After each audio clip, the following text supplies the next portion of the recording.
Le club de patinage de vitesse de Sainte-Foy a reçu des athlètes pour la finale de l'Est. En fait, c'est la compétition de fin de saison d'une certaine catégorie de patineurs. C'est la première compétition, on pourrait dire, de niveau provincial, où là, tous les patineurs de la province du même âge se rencontrent pour une première fois pendant l'année. Parce que pendant la saison, ils sont coupés en 3 secteurs, donc ils se voient pas, ils se côtoient pas. Mais à la fin de l'année, ils sont tous regroupés par âge. Donc c'est leur première chance de se voir et de faire des temps pour être mieux classés pour l'année suivante. Un entraîneur qui a passé au travers des mêmes étapes que ces jeunes est profitable pour eux. J'ai commencé en 2002 à l'âge de 7 ans, donc j'ai arrêté en 2012, fait qu'environ 11-12 ans de patinage. J'étais dans le réseau élite du Québec. J'ai eu des bonnes performances, mais je pense qu'en tant qu'entraîneur, j'ai ma place. L'entraînement est un des éléments clés afin d'atteindre les objectifs souhaités par les patineurs. Moi, ce que je fais faire à mes jeunes, c'est 3 entraînements par semaine. En ce qui a trait à l'hiver, c'est 3 entraînements sur glace. Il y a de l'échauffement avant et après. En été, c'est environ 4 à 5 fois là, beaucoup de hors-glace. Puis si on est chanceux, des fois, on a des heures de glace compris dans l'été. Donc, les jeunes doivent avoir un gros investissement à faire de leur temps. Ça représente combien d'heures par semaine?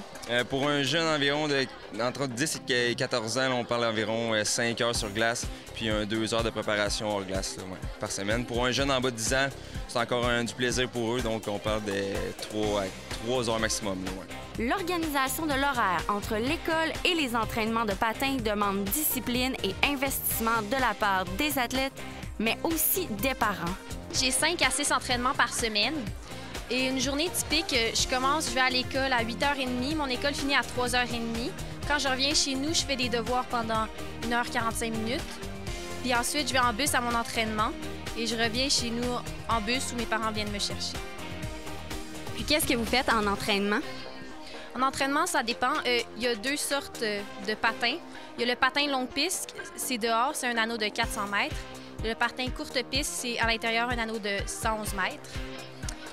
Normalement, en longue piste, il y a des entraînements endurance, puis il y a des entraînements vitesse. Il y a aussi des entraînements, ça s'appelle PAM. PAM, c'est des intervalles. C'est aller vite, pas vite. Puis dehors, on fait juste des tours, beaucoup de tours, puis des accélérations. Qu'est-ce que tu aimes le plus dans le patinage de vitesse? La compétition, patiner contre des personnes, essayer de gagner, puis faire le mieux que je peux, et aller le plus vite que je peux. Puis est-ce que tu es satisfaite de ta saison cette année? Au début de la saison, je me poussais moins à mes limites, mais là, j'ai appris à me défoncer. C'est quoi l'investissement quand on est parent et qu'on a des jeunes qui font du patinage de vitesse? Il y a plusieurs types d'investissements qu'on pourrait parler. Il y a l'investissement de temps, il y a l'investissement d'argent. Alors, en investissement de temps, on passe beaucoup d'heures ici. Moi, j'en ai 2 ici. Donc, je suis ici 3 soirs semaine et 2 fois le dimanche matin. Donc, moi, je parle de la famille, là, on est ici quand même 4 fois semaine. En plus des entraînements longue piste, si on veut en avoir, c'est 2 soirs de plus.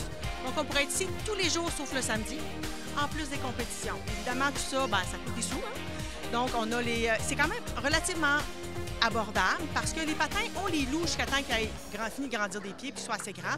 Mais ça prend l'équipement de protection, l'équipement d'aiguisage. Ça prend, évidemment, quand on va en compétition, c'est l'hôtel, les frais pour se rendre là-bas, les repas au resto. Mais la satisfaction qu'on a une fois qu'on est rendu dans les estrades, c'est tellement le fun de les voir performer puis s'amuser que ça vaut la peine.